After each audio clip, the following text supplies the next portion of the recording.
হ্যাঁ খালিয়া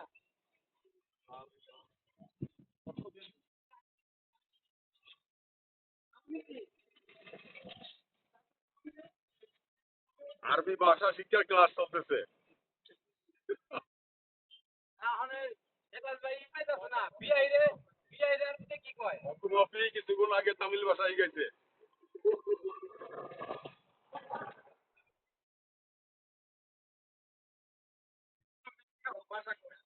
আমি তো আশা কা পাইকা আসা মানে বন্ধু আসো আমার বাড়ি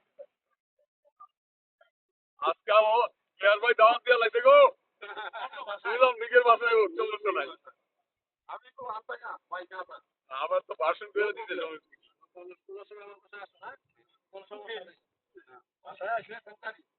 এই আর কেউ যাচ্ছে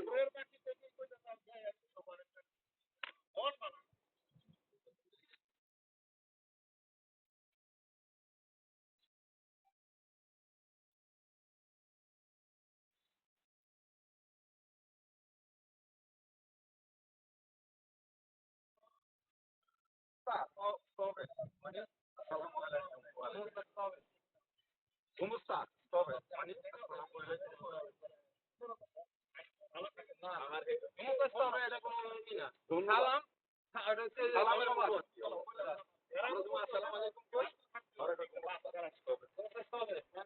ধন্যবাদ।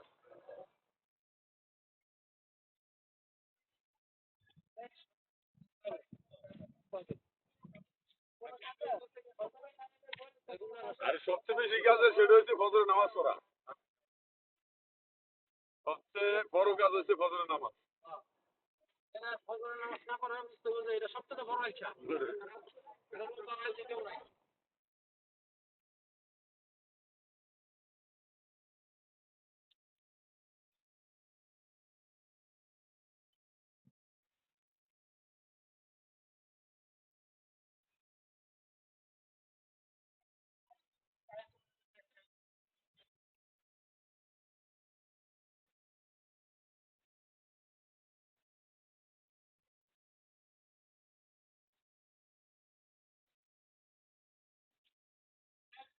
পরে না রাত্রের খাবার কন্ট্রোল করতে হবে, রাত্রের খাবার।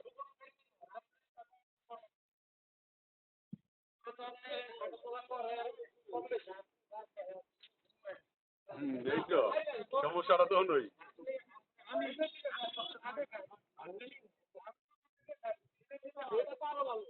নয়টার আগে না, সন্ধ্যার করে খাবেন, সন্ধ্যার লগে লগে।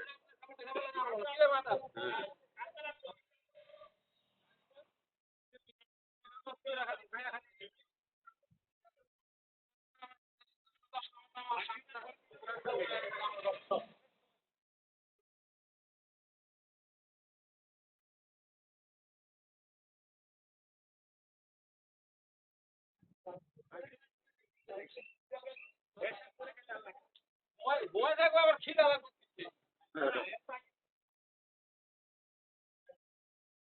এরপরে খানা খাইলে বাবার একটা সময় যদি আপনি ক্ষুধা লাগে এক গ্লাস পানি খাবেন, দেখবেন ওই গাছটি পূরণ হয়ে গেছে। সকালে উঠলে ভালো লাগে। সকালবেলা কেউ শরীর ফুল করা লাগে যেহেতু বললাম যে সন্ধ্যার পরে খাইলে আপনি রাত্রে এক গ্লাস পানি খাবেন, এক গ্লাস না 2 গ্লাস খান পানি, কিন্তু পানি খাবেন।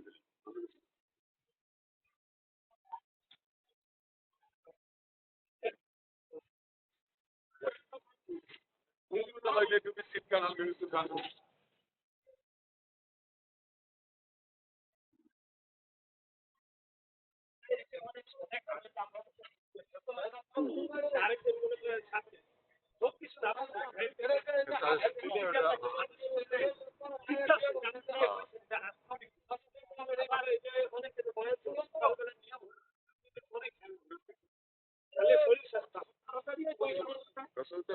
মাগরিবের পরে খানা খাইতেন, এশার নামাজের পরে শুয়ে পড়তেন।